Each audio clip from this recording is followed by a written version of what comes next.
pessoal, tudo bem com vocês? Vamos dar início aqui à correção de todas as atividades postadas lá na nossa sala virtual, né? Atividades das semanas 1 e 2 e as atividades da semana 3 e 4, relativos ao PET, né, da Secretaria do Estado de Educação. Tudo bem? Vamos começar aí, ó. Vamos começar pela atividade das semanas 1 e 2. Primeira questão. Por que não é possível eletrizar duas barras metálicas pelo processo de eletrização por atrito? Vamos relembrar aí, ó, quais são os processos de eletrização? Atrito, contato e indução. Na eletrização por contato, os corpos adquirem cargas de sinais iguais. Na eletrização por atrito, os corpos adquirem cargas de sinais opostos.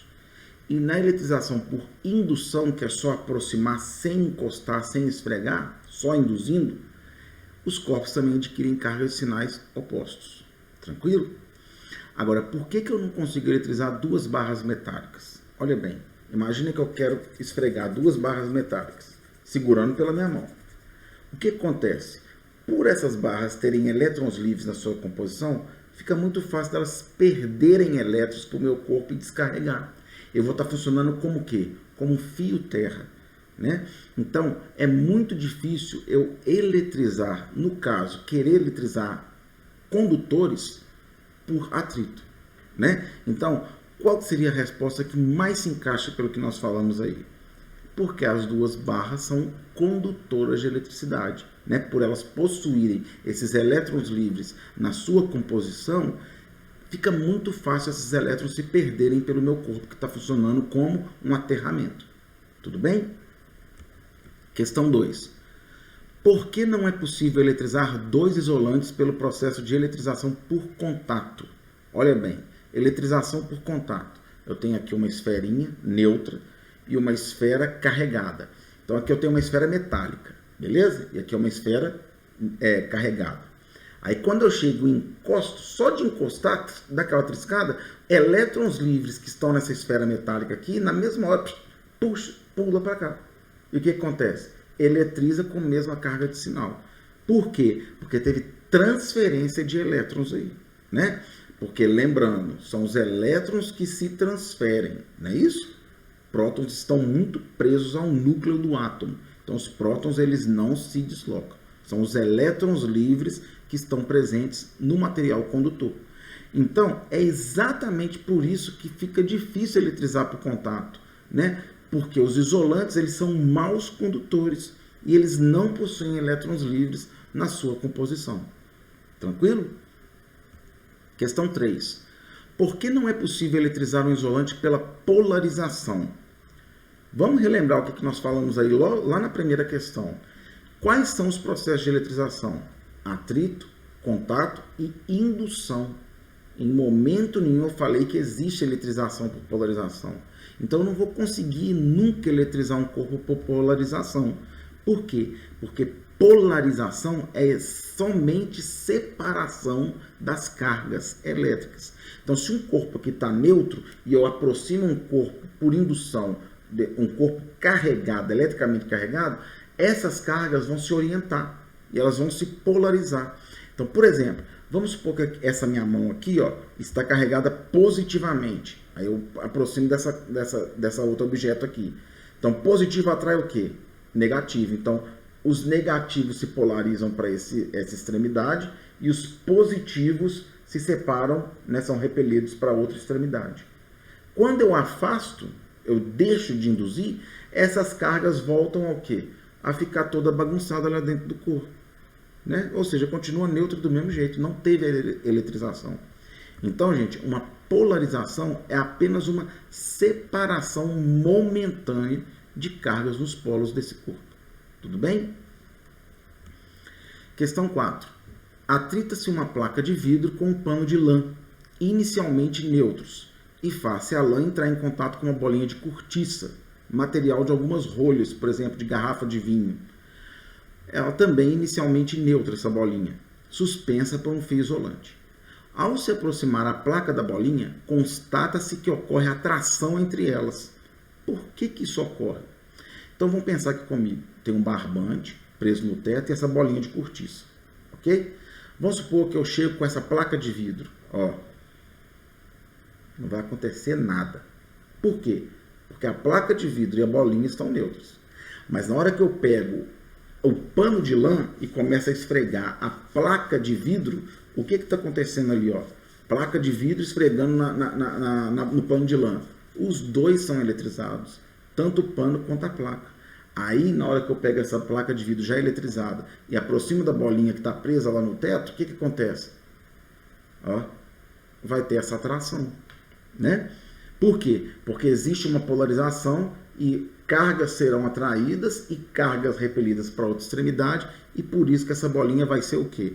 Atraída, né? Então, por que isso ocorre, né? Por que essa atração ocorre? Exatamente porque existe, né, ocorre uma orientação das cargas dentro dessa bolinha, né, no interior dessa bolinha, fazendo com que ela seja atraída pela placa de vidro. Tranquilo? Questão 5.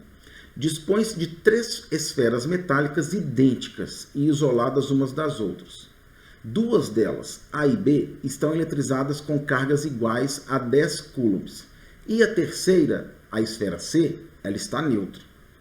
Coloca-se em contato C com A e depois C com B. Determine a carga final das esferas A, B e C, respectivamente, ou seja, nessa ordem. Então, olha lá, eu tenho a esfera A, eletrizada com 10 coulombs, com uma carga de 10 coulombs, a carga C, que está neutra, e a carga B, carga de 10 coulombs. Beleza, pessoal? O que inicialmente eu quero fazer, que o exercício está me falando aí, ó? Eu vou colocar em contato a carga A com a carga C. E olha o que acontece? As cargas se distribuíram. Por que distribuíram igualmente? Olha lá no enunciado. 3 esferas metálicas idênticas. Ou seja, tem o mesmo diâmetro, a mesma espessura, o mesmo peso, o mesmo material, ou seja, elas são idênticas, as 3 esferas. Beleza? Então é por isso que acontece isso. É como se você fizesse uma média. Qual que era inicialmente a carga de A? Não era 10? E a carga de C não era 0? 10 mais 0 dividido por 2. É como se você estivesse calculando a média entre elas. 10 mais 0, 10. Dividido por 2, 5. Então distribuiu 5 para A e 5 para C. Agora o que ele vai fazer? Ó, ele vai colocar em contato a carga C com a carga B. Olha lá, 5 mais 10, 15. 15 dividido por 2, 7,5. Perceberam? Então, a resposta certa, a carga A ficou com 5 coulombs, a B e a C com 7 coulombs e meio. Tranquilo, pessoal? Questão 6. Considere um eletroscópio de folhas descarregado. São realizadas as seguintes operações. Primeiro, aproxima-se da esfera do eletroscópio um corpo eletrizado positivamente. Segundo, liga-se o eletroscópio à terra, usando um fio terra. Terceiro, desfaça a ligação com a terra e, a seguir, afasta-se o corpo eletrizado. Indique o que acontece em cada operação e determine o sinal da carga do eletroscópio após estas operações. Pessoal, antes da gente dar a resposta, vamos assistir esse vídeo aqui, ó, do canal no YouTube da Khan Academy, que é muito interessante. É a confecção de um eletroscópio. Olha lá.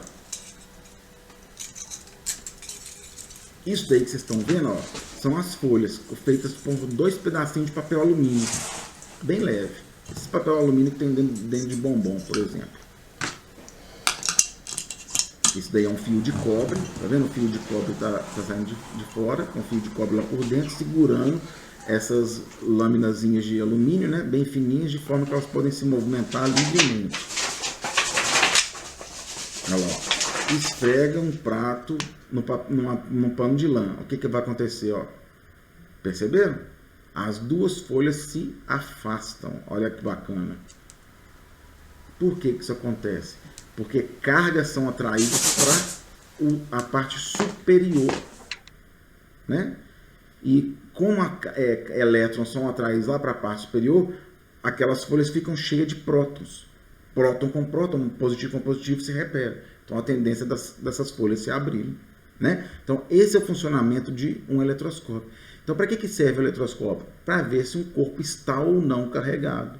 Então se eu aproximo algum corpo daquela parte superior do fio de cobre lá do eletroscópio e não acontece nada com aquelas folhas, eu já sei que o corpo não está eletrizado. Agora se as folhinhas se mexerem, se movimentarem, eu já sei que o corpo está eletrizado. Bacana? Então olha lá. A resposta da número 6 é exatamente a letra A. Né? Ocorre uma polarização entre cargas positivas e negativas nas extremidades do eletroscópio. E aí, na hora que eu ligo o fio terra, o que vai acontecer? Elétrons da Terra fluem pelo fio e começam a neutralizar as cargas positivas lá da cabecinha da esfera e desce. Por quê? Não tem um corpo eletrizado aqui, ó? Eu não estou aproximando aqui um corpo eletrizado positivamente? Não é isso? Aí o que acontece? As cargas negativas que estão ali na cabecinha do coisa, ele vai repelir as cargas positivas, desce e começa a neutralizar. Né? Então, quando eu tiro fora o fio terra e afasto o corpo induzido, o eletroscópio fica carregado negativamente. Beleza? Então essa daí é a resposta para a questão número 6. Agora vamos para a atividade 2, que é relativa às semanas 3 e 4 lá do nosso PET, né? da nossa videoaula, né? Também aqui da sala virtual. Vocês perceberam que essa atividade ela estava muito relacionada com fazer continha, né? Usar a fórmula. Né? Vocês vão perceber que no ciclo 2, né? No próximo PET, no volume 2, vocês vão perceber que a gente vai tratar mais de uma maneira mais teórica, uma maneira mais gostosa de entender o que é campo elétrico, o que é força elétrica, sem se preocupar muito com essa matemática que vocês viram aí nessa atividade. Tanto que nem faz muito sentido, né? A gente nem ficar até corrigindo isso aqui, porque ele quer saber se você sabe fazer conta. Olha lá, você sabe aplicar a fórmula e fazer conta, né? Em cada caso, qual que é o módulo da força elétrica e qual a força de interação entre essas cargas? Né? A força de interação é interessante a gente falar. Ó. Eu tenho uma carga Q1 positiva e uma carga Q2 negativa. Então, positivo com negativo eu já sei que se atraem. Então, eu sei que tem uma força elétrica de atração. Agora, de quanto? Qual o valor? Aplicando essa fórmula. Né? Para calcular o módulo da força elétrica, eu multiplico K pelo Q1 e Q2, né, que são os valores das cargas elétricas, e divido pela distância ao quadrado entre elas. Né? Então, colocando os valores lá, né, K é 4, Q1 é 3 e Q2 é 12, e a distância é 2. 2 elevado a 2 é 4. Aí você pode me perguntar, Reinaldo, mas por que você não colocou menos 12 na fórmula? Porque eu estou calculando o módulo da força. Módulo é o valor absoluto, o valor positivo. Né? Então, qual que é o valor de F? O valor de F é 36 newtons. Para que serve aquele menos, então? É para a gente verificar que Q1 e Q2, Q1 é positivo, Q2 é negativo, então tem uma força elétrica de atração. É só para isso. Beleza? A questão 2 a mesma coisa. Né? Eu vou calcular ali a força, fazer continha do mesmo jeito e vou achar força de 10 newtons. Né?